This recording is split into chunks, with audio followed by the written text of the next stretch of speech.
Match referee Andy Pycroft की भारत की सहूलतकारी का मामला। पाकिस्तान का एशिया कप से मैच रेफरी एंडी पाइक्राफ्ट को हटाने का मुतालबा मुस्तरद। आईसीसी ने पीसीबी को आगाह कर दिया। पाकिस्तान के मैचेस में रिची रिचर्डसन को मैच रेफरी मुकर्रर करने की तजवीज। आईसीसी के इनकार पर पाकिस्तान क्रिकेट बोर्ड का सख्त रद्द-ए-अमल का फैसला। इस्लामाबाद में अहम इजलास तलब कर लिया। पीसीबी का मामले पर मुशावरती इजलास कुछ देर बाद शुरू होगा। हुकूमती सतह पर मामले उठाने और एशिया कप से दस्तबरदारी पर गौर होगा। मैच रेफरी एंडी पाइक्राफ्ट ने पाक भारत मैच के दौरान कप्तान सलमान अली आगा को हाथ मिलाने से मना किया था। पाकिस्तान क्रिकेट टीम की आज होने वाली प्री मैच प्रेस कॉन्फ्रेंस मंसूख कर दी गई। दुबई में कल पाकिस्तान का यूएई से मैच शेड्यूल। कौमी टीम प्रैक्टिस सेशन के लिए दुबई क्रिकेट स्टेडियम रवाना।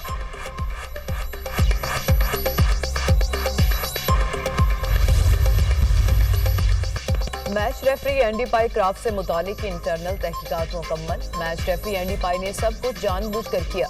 मैच रेफरी की भारतीय अहदेदारों से मिली भगत के ठोस सबूत सामने आ गए। कप्तान सलमान आगा को 30 सेकंड पहले मना करना प्री प्लान था। वेन्यू मैनेजर के कहने पर सलमान आगा को सूर्या कमार से हाथ मिलाने से मना किया। मैच रेफरी ने एंड टॉस के वक्त सलमान आगा को माइक बंद करके बात सुनने का कहा।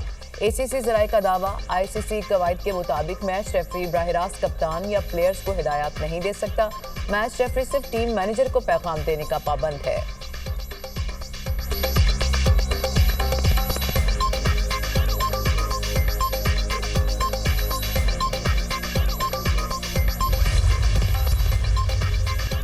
इस्लामाबाद हाई कोर्ट के जस्टिस तारिक महमूद जहांगीरी को जुडिशियल वर्क से रोक दिया गया। जस्टिस तारिक महमूद जहांगीरी को सुप्रीम जुडिशियल काउंसिल के फैसले तक बतौर जज काम से रोकने का हुक्म।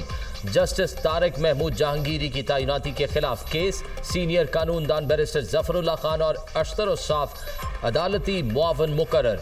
अटॉर्नी जनरल से दरख्वास्त के काबिल समात होने पर मुआवनत तलब। Chief justice Islamabad high court Sardar Sarfraz Dogar और जस्टिस मोहम्मद आजम खान पर मुश्तमिल डिवीजन बेंच ने समात की। डिवीजन बेंच ने आज की समात का तहरीरी हुक्मनामा जारी कर दिया। मामला सुप्रीम जुडिशियल काउंसिल में जेर इल्तवा होने के बायस समात मुलतवी कर दी।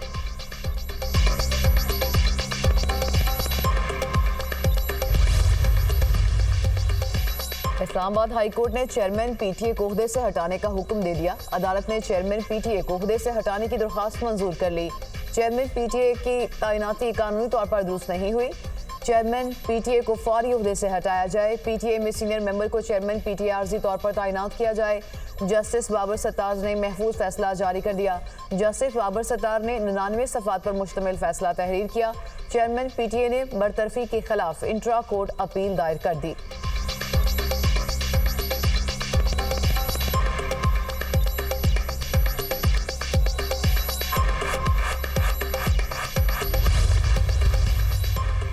वज़ीर आज़म की ज़ेर सदारत अहम इजलास। बारिशों और सैलाब से नुकसानात के तखमीने का जायजा। वज़ीर आज़म की तमाम सूबों और मुतल्लिका इदारों को नुकसानात का तफसीली तखमीना लगाने की हिदायत। वफाकी और सूबाई इदारे तखमीने में एक दूसरे से ताउन करें। तखमीने के बाद बहाली के लिए वाज़े और मौसर लाहे अमल इख्तियार किया जाएगा। जानी और माली नुकसान के अलावा फसलों की तबाहकारी और माल मवेशी के नुकसानात को भी शुमार किया जाए। स्पार्को से सैटेलाइट असेसमेंट में मदद ली जाए। मुतासरा सड़कों की तामीर और मुरम्मत को अव्वलीन तरजीह दी जाए। वज़ीर आज़म की रेस्क्यू और रिलीफ इक़दामात पर तमाम वुज़राए आला की तारीफ। वज़ीर आज़म ने डिजिटलाइजेशन को वक्त की अहम ज़रूरत करार दे दिया। शहबाज शरीफ का निजी डिजिटल बैंक की इफ्तिताही तकरीब से खिताब। कहा, डिजिटल बैंक का क़याम पाकिस्तान में कैशलेस कारोबार और मालियाती शोबे की तरक्की और फ़रोग़ में संगे मील साबित होगा।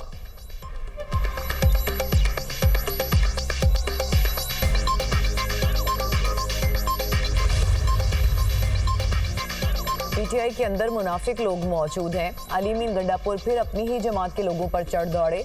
पार्टी की अंदरूनी तकसीम की वजह से मुलाकातें रोकी जाती हैं। बयानिया साज लोग जमात को कमजोर कर रहे हैं। झूठे इल्जामात और सियासी प्रोपोगेंडे हमारे नुकसान का सबब हैं। सेनेट इंतखाबात में नामजदगियां और तनाज़े जैसे प्रोपोगेंडे पार्टी में बरकरार हैं। पार्टी के अंदर बाज़ अफराद अपना एजेंडा चला रहे हैं। उनको खबरदार कर रहा हूँ, आप पार्टी को नुकसान पहुँचा रहे हैं। वज़ीर आला KP अली मीन गंडापुर की मीडिया से गुफ्तगू।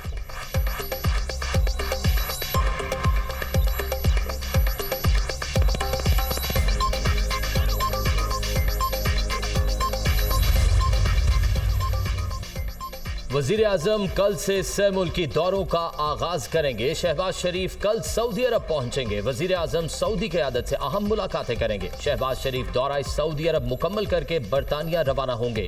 वजीर आजम की बरतानवी हुकाम से मुलाकातें मुतवक्के। शहबाज शरीफ 21 सितंबर को बरतानिया से अमरीका रवाना होंगे। न्यूयॉर्क में अक़वाम मुत्तहिदा की जनरल असम्बली इजलास में शिरकत करेंगे। वजीर आजम का जनरल असम्बली से खिताब 26 सितंबर को होगा। 22 सितंबर को फलस्तीन से मुतल्लिक 2 रियासती हल की सरबराह कॉन्फ्रेंस में शिरकत मुतवक्के।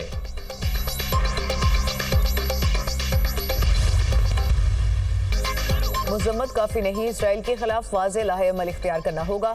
इसराइल का लेबनान और शाम के बाद कतर पर हमला नाकाबिले कबूल है। दुनिया को अब इसराइल का रास्ता रोकना होगा। वज़ीर ख़ारजा इसाक डार की कतर पर इसराइली हमले की शदीद मुज़म्मत। गैर मुल्की टीवी को इंटरव्यू में कहा, इसराइली इश्तियाल अंगेजियों से वाज़ेह है कि वो हरगिज़ अमन नहीं चाहता। सलामती कौंसिल में इस्लाहात की जानी चाहिए। गजा में गैर मशरूत जंगबंदी का वक्त आ गया। नायब वज़ीर आज़म ने मज़ीद कहा, मुस्तकबिल की जंगें पानी पर होंगी।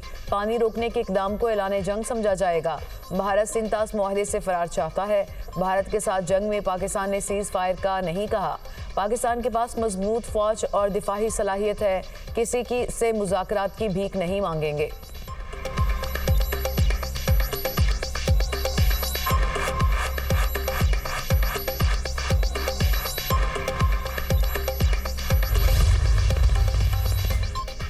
पाकिस्तान की पहली जामे वीट पॉलिसी बनाने के लिए सूबों के साथ मुशावरत का आगाज। वजीर आला पंजाब मरियम नवाज से वफाकी वजीर राना तनवीर हुसैन की मुलाकात। Wheat policy, wheat management strategy और रोड मैप पर तबादला ख्याल। पंजाब में अगले साल के लिए गंदुम के स्ट्रैटेजिक ज़खायर बेहतर करने के लिए इकदामात पर गौर। मरियम नवाज ने पंजाब में गंदुम की पैदावार में इजाफे के लिए इकदामात से आगाह किया।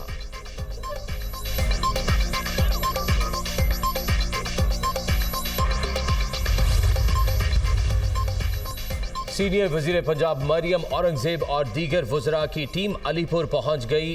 बैत नूरवाला, कोटला अगर, कंड्राल, बेत बुरारा, लाठी और बेट मला का दौरा। रेस्क्यू और रिलीफ कार्रवाइयों का जायजा लिया। वज़रा ने अपनी निगरानी में टेंट, खुश्क राशन, पानी और जानवरों के लिए वंडा तकसीम कराया। सैलाब मुतासर इलाकों में इनखला ऑपरेशन की सूरत हाल का भी जायजा लिया। सैलाब मुतासरीन का मौसर इकदामात पर वज़ीर आला मरियम नवाज और हुकूमत पंजाब से इजहार तशक्कुर। वज़ीर आला मरियम नवाज की हिदायत पर गब्बर अराई, लांगरवा, मेसन कोट, नबीपुर और कंडाई में टेंट सिटी कायम।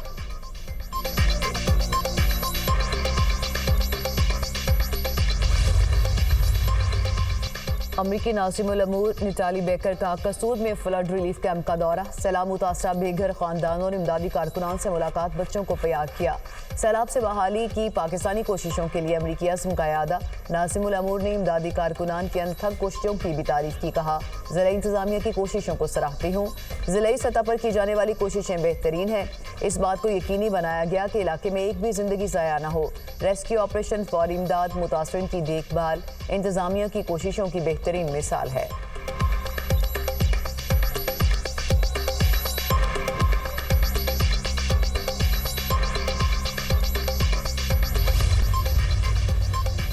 गजा में सहूनी बर्बरियत में मजीद तेजी। इजरायली फौज ने गजा शहर में बड़े पैमाने पर जमीनी ऑपरेशन शुरू कर दिया। इसराइली टैंक वस्ती गजा में दाखिल, हजारों फलस्तीनी शहरी महफूज मकामात की तरफ नकल मकानी पर मजबूर। इसराइल की वस्ती और शुमाली गजा में शदीद बमबारी, मजीद 68 फलस्तीनी शहीद, शोहदा में 3 सहाफ़ी भी शामिल। इसराइली बमबारी से मीडिया दफातर भी शदीद मुतासर। गजा में स्कूल, क्लिनिक समेत मजीद 16 इमारतें तबाह। इसराइली जारहियत में शोहदा की मजमूई तादाद 64,964 हो गई। 1,65,312 अफराद जख्मी हो चुके। यरगमालियों के लवाहिकीन की गजा पर इसराइली फौज के हमले पर शदीद तनकीद। अल कुदस ब्रिगेड का खान यूनिस से इसराइली जासूस ड्रोन कब्जे में लेने का दावा।